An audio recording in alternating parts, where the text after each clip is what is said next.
Alrighty, here we go. The Ascent of Doodle, Chapter 3. Ooh, saluting. Alrighty. The Rankling Law. The voyage was uneventful. My responsibilities as leader prevented me from spending as much time as I should have liked with the others, but I was gratified to see the esprit de corps, which was so important on expeditions such as ours, was uniting our party into a closely knit community. The importance of the team spirit cannot be overestimated.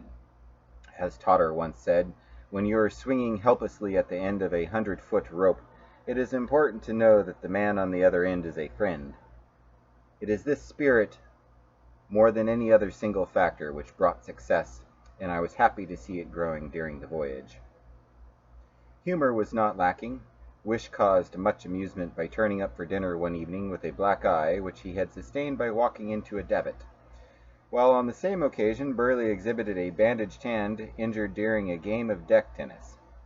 Burley was down most of the voyage with sea lassitude, and it was a surprise to me that he had the energy for tennis. The others kept fit except for Prone, who alone succumbed to seasickness. Wish was kept busy with his apparatus. He tested our boiling point thermometers and was able, by averaging the results of many readings, to fix the ship's height as 153 feet above sea level. Burley said this was nonsense, but Wish pointed out that due to the Earth not being a perfect sphere, but larger at the equator than the poles, the result was quite in concordance with known facts. Chute took many reels of film, but by an unfortunate oversight he exposed them to daylight, so that no record exists of this portion of the journey. Constant, to his great delight, discovered a Yogastani family on the lower deck, and spent much time with them improving his knowledge of the language. The association came to a sudden end, however, in a rather strange way. One quiet Sunday afternoon, Constant came running up the stairway in a state of terror, followed closely by a small but powerful Oriental person who was waving a knife. After being rescued, Constant explained that he had made a trifling error in pronunciation. He had wished to express admiration for the poetry of Yogastan. Unfortunately, the Yogastani word for poetry is identical to the word for wife, except for a sort of gurgle at the end. Being unable, in the enthusiasm of the moment, to produce this gurgle, he had deeply offended his host, with the result we had witnessed. Constant kept to his own deck for the rest of the voyage. One day a whale was sighted on starboard quarter, this naturally an event of great interest to all, but particularly to myself, as it enabled me to tip my mind on a very vital matter of the grouping of the assault party, to which I had given much thought. Our attack on the mountain was to be made by units of 2 men, who would climb together on the same rope and occupy the same tent. I considered it important that these partners be brought together as soon as possible to enable them to rub off those rough corners which become irksome at close quarters. I had, however, been unable to reach a decision. Burley and Wish, I had decided long ago, were the ideal combination to fit into a cramped bivouac tent, one being large and the other small, and their personalities and interests were so different that there was little chance of professional jealousy or monotony arising. Chute and Jungle had each shown a lively and controversial interest in the other's special subject, and I thought it would be a pity to part them. Moreover, Chute was a Cambridge man, while Jungle had been to Oxford, which would broaden the horizons of both of them. This left Constant and Prone, and I was not at all happy with these two, both having the professional manner, which might prove somewhat stifling in a small tent. But they disagreed so heartily on so many subjects that I began to be reassured, and the incident of the whale put my mind finally at rest. While they were leaning over the rail watching the creature blowing, Constant said he wondered whether there was any truth to the Jonah legend. Prone said that he was surprised at such a remark from an educated man, and became so interested in the subsequent discussion he forgot to be seasick. They argued heatedly for the remainder of the voyage and were quite inseparable, which was a great relief to me. Just before we reached the port, I received a radio message. Unfortunately, misdirected. Buenos Aires. Send 50 million peons. Jungle. The rail journey was uneventful. Burley was down with heat lassitude, and Prone contracted malaria. Constant remarked that it was a good thing we had a doctor with us. I am sorry to have to record that Prone took exception to this innocent remark and was quite rude to poor Constant, but the latter generously overlooked this as being due to Prone's condition. Constant went into the native portion of the train to improve his knowledge of the language, but soon afterwards a riot broke out, and he thought it advisable to retire. He explained that the natives were really friendly people, of imperturbable dignity and cheerfulness, but they sometimes allowed themselves to be upset by trifles. We inquired the nature of this particular trifle, but Constant said it was difficult to explain to a European. Wish spent most of the journey with a stopwatch in his hand, timing the telegraph posts in order to calculate the speed of the train. This worked out to 153 miles per hour, but he thought that a certain amount of experimental error should be allowed to cover the irregularities in the spacing of the posts. Burley gave him a check and found that the hand of the stopwatch had stuck. This caused much amusement.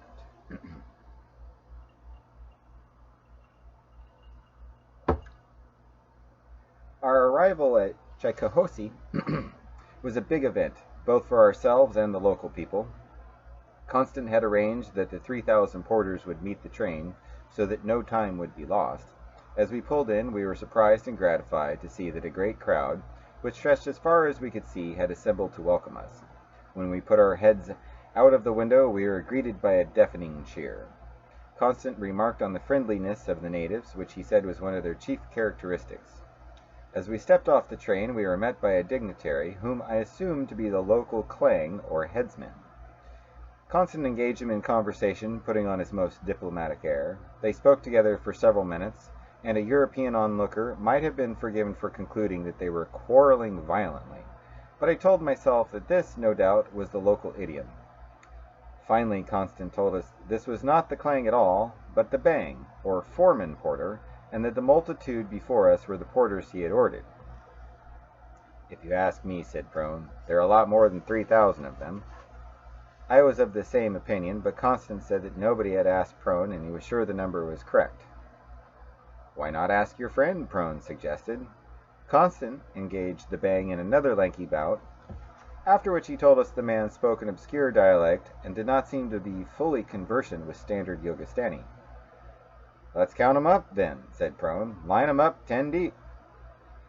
Constant turned to the bang, and after much noise and gesticulation he explained to us that there was no Yogastani phrase for 10 deep, and since military training was unknown in the country, the idea of lining up was not easily conveyed to the Yogastani mind.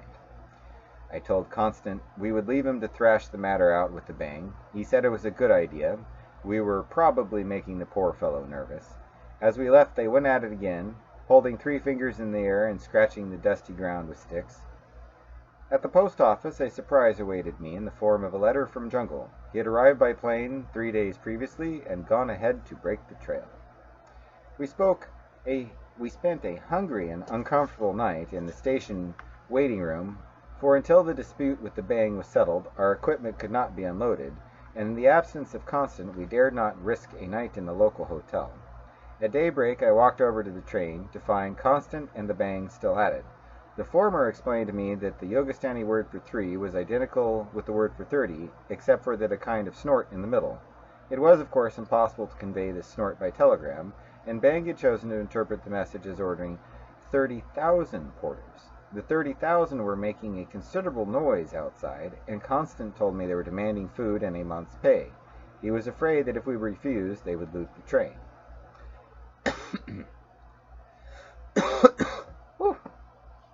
There was nothing for it but to meet their demands.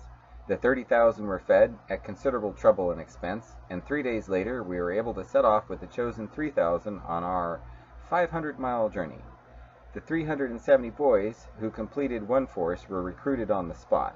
Boys are in plentiful supply in Yogastani, and it appears that their mothers are glad to get rid of them. The journey to the Doodle Massif was uneventful. We traveled along a series of river gorges and deeply cut between precipitous ridges which rose to heights of 30,000 feet or more. Sometimes we crossed from one valley to another over passes some 20,000 feet above sea level, dropping again to riverbeds elevated mere 153 feet or so.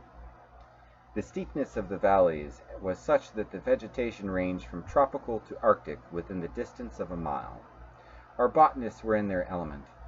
I'm no naturalist myself, but I tried to show an intelligent interest in the work of others, encouraging them to come to me with their discoveries. I'm indebted to them for the small knowledge I possess in this field. The lower slopes were gay with Facetiae and persiflage, just then at their best, and the nostrils were continually assailed with the disturbing smell of rodentia. Nostalgia, which flourishes everywhere but at home, was plentiful, as was the universal wantonia.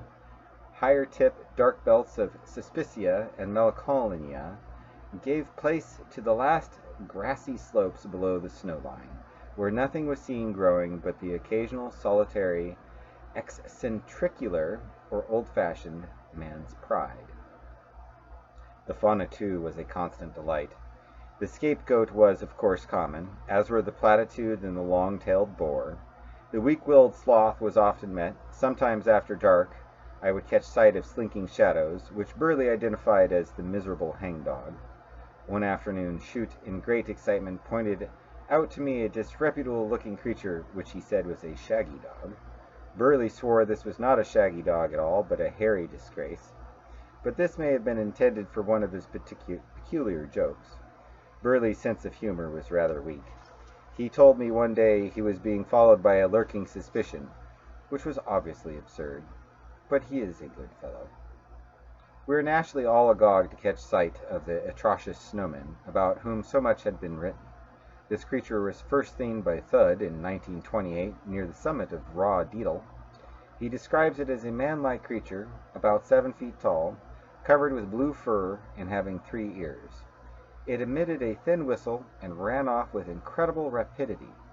The next reported encounter took place during the 1935 Bavarian reconnaissance expedition to High Hurdle. On this occasion it was seen by 3 members at a height of 25,000 feet.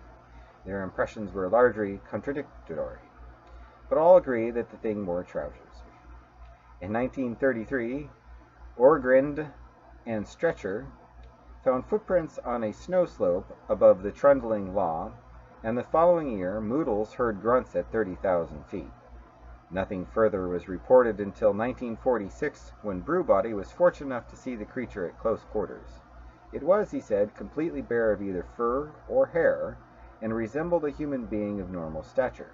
It wore a loincloth and was talking to itself in Rudistani with a strong Birmingham accent.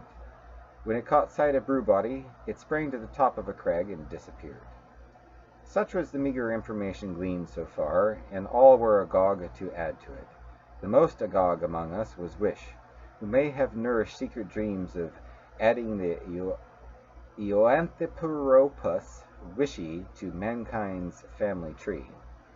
Wish spent much time above the snow line examining any mark which might prove to be a footprint, but though he heard grunts, whistles, sighs, and gurgles, and even on one occasion muttering, he found no direct evidence.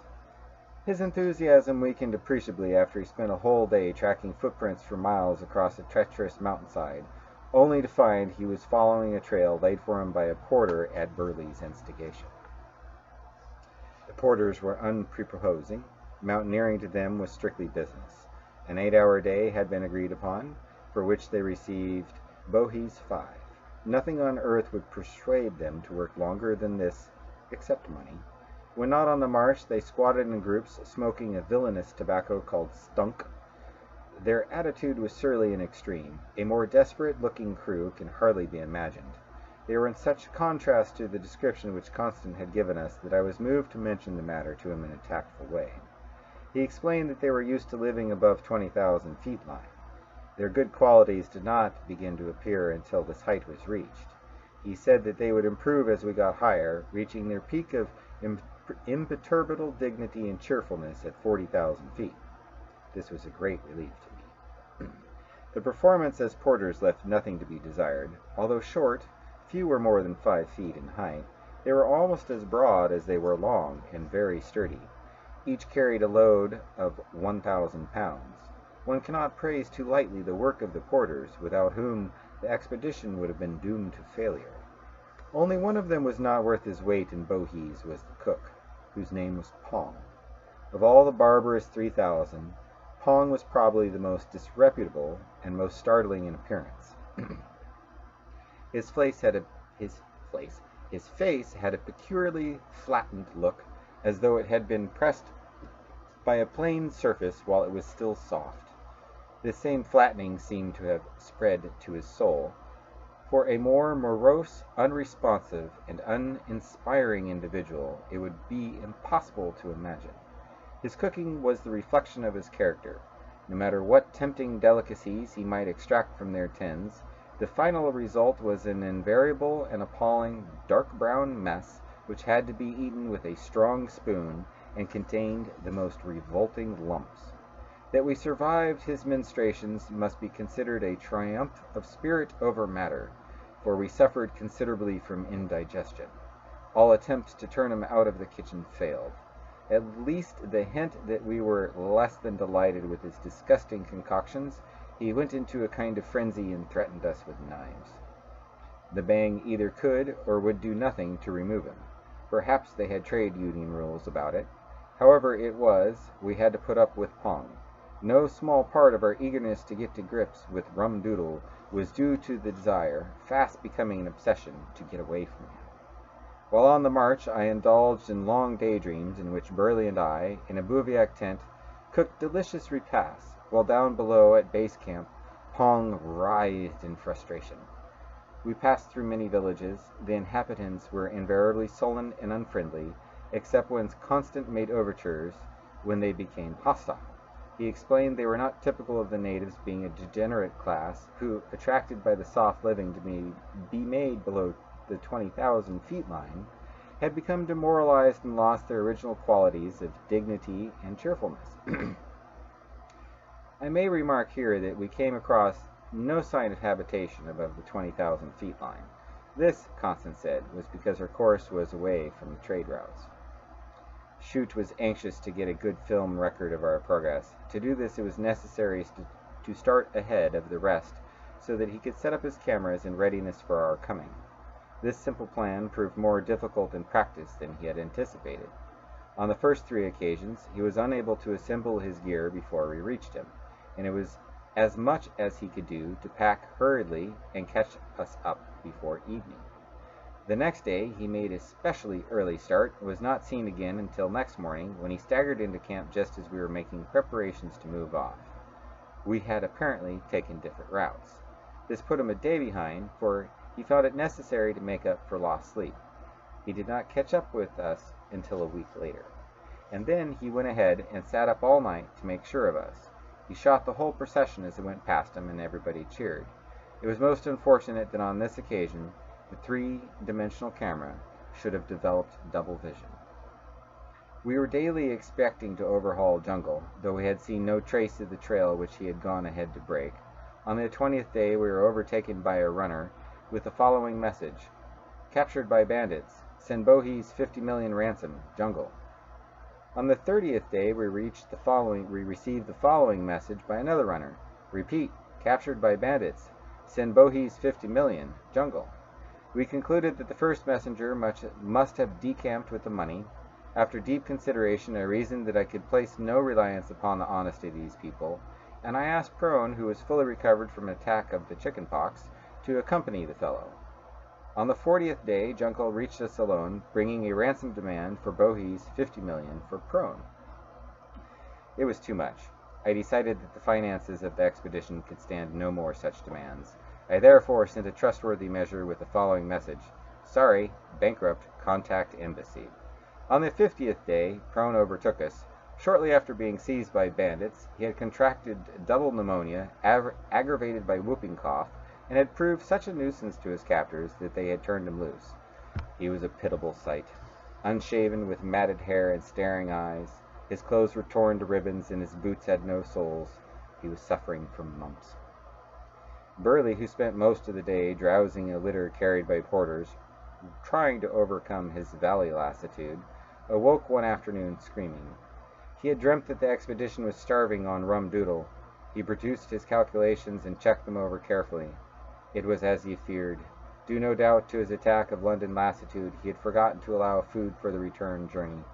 Concentrating as he did on the one objective of placing 2 men on the summit of Doodle, he had forgotten to bring them back again. I saw that this crisis would tax all of my resources as a leader. I said nothing to the others, but carried my burden alone for a week, searching for a way out. At last I was forced to disclose the emergency. Wish gave one look at Burley, but I like to think that even in this crisis one of us, at least, was able to spare a thought for the unhappy author, and commenced to scribble on his thumbnail. The solution is quite simple, he announced. Dismiss all but 153 porters, 19,125 boys. The food saved will see us through. This was found to be correct. Constant was asked to make the necessary arrangement with the porters. The resulting uproar went on for a week, and Constant was in continual fear for his life. At last we simply could not afford to feed them for another day, and were forced to pay them what they demanded, which was too much. The one bright spot was the hope of getting rid of Pong, but for some reason this did not prove practicable. Constant said he had sometimes wondered whether the Bang had a vested interest in Pong, but this, I thought, was an unduly cynical view.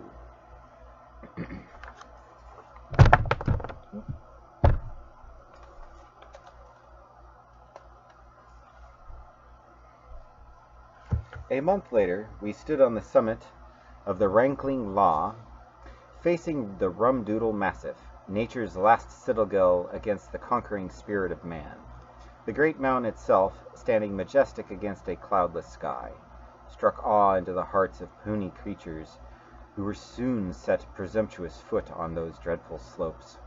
What pen could describe our feelings as we viewed the Doodle Massif from the summit of Rankling Law?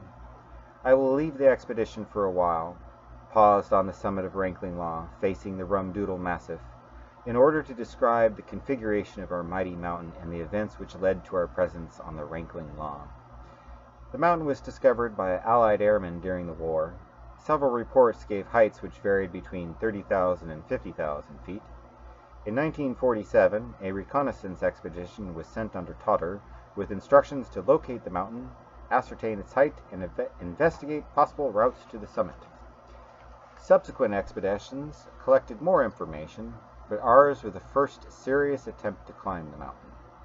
The Doodle Massif is in the shape of a reversed letter M.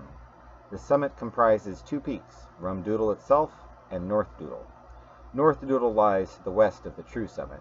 The various estimates of the height of the true summit vary considerably, but by taking an average of these figures, it is possible to say confidently that the summit of Doodle is 40,000 feet above sea level.